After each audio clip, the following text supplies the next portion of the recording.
People stock channel పెట్టి స్టార్టింగ్లో కొన్ని డెవలప్మెంట్కి సంబంధించినటువంటి యాక్టివిటీ చేసిండు. తర్వాత వర్కౌట్ అవ్వకపోవడం వల్ల ఇప్పుడు హిందూ ముస్లిం గొడవలు సృష్టిస్తున్నాడని చెప్పి కొన్ని కామెంట్లు నేను చూడడం జరిగింది.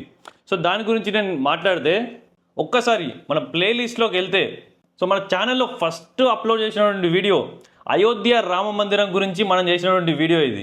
అసలు ఈ రామ మందిరం వచ్చే లోక్సభ ఎలక్షన్స్కి ఎలా ఇంపాక్ట్ చూపిస్తుందని చెప్పి పబ్లిక్ ఒపీనియన్ తీసుకోవడం జరిగింది. సో దాని తర్వాత సో కిందికి వస్తే మనకు ఆర్ఓసీస్ ఉంటాయి మనం చేసినటువంటి పాడ్కాస్ట్ కొన్ని. సో ఇది ఒకసారి ఓపెన్ చేస్తే ఇక్కడ కిందికి వస్తే ఇక్కడ ప్రపంచమే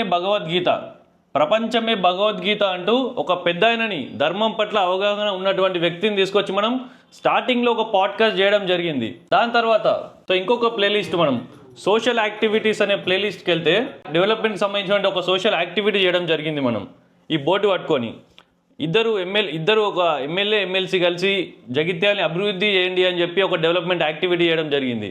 అంటే డెవలప్మెంట్ వీడియోస్ వర్కౌట్ అవ్వకపోవడంతో మళ్ళీ ఇప్పుడు రూట్ మార్చాలనే విధంగా అంటే ఎవరైతే పెట్టినారో సో వాళ్ళకి నిజాన్ని ఒకసారి తెలియజేద్దామనే ఉద్దేశంతో నేను ఈ వీడియో చేయడం జరుగుతుంది. సమయాన్ని సందర్భాన్ని బట్టి ఇక్కడ ఉన్నటువంటి జగిత్యాల ఉన్నటువంటి సిచ్యువేషన్ని బేస్ చేసుకొని ఒక డెవలప్మెంట్ యాక్టివిటీ చేయడం జరిగింది. ఇంకా కంపేర్ చేస్తే నేను ఫస్ట్ వీడియో చేసేదానికంటే డెవలప్మెంట్కి సంబంధించిన వీడియో చేసినప్పుడు నాకు ఇంకా ఎక్కువగా వర్కౌట్ అయింది.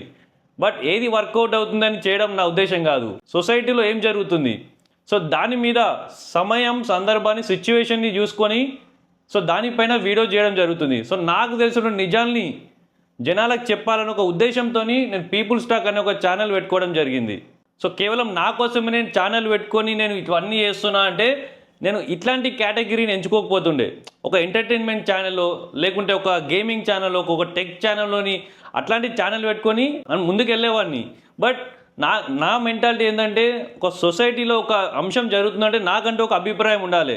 సో నిజాలు ఏంటి అని తెలుసుకొని ఆ నిజాలను చెప్పేటువంటి ప్రయత్నం చేయాలనే ఉద్దేశంతో నేను ఇట్లాంటి కేటగిరీ పొలిటికల్కి సంబంధించిన సోషల్ యాక్టివిటీస్ ఎంచుకొని ఇట్లాంటి వీడియోస్ చేయడం జరుగుతుంది.